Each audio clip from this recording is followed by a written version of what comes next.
Ako ay may lobo, lumipad sa langit.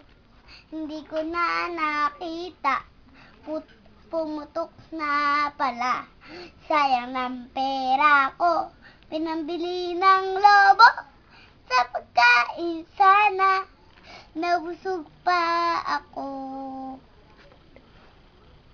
Bukid ay basa, tag-ulan, may isang mutya sa akin nagtanong kung maaari daw siya ay tumulong sa pagtatanim ng palay sa maghapon. Kahit na ano ang akin sabihin, sa pagtulong niya ay di ko mapigil. Sabi ko ba, wag na nining ko, at mapuputikan lamang ang bakya ko.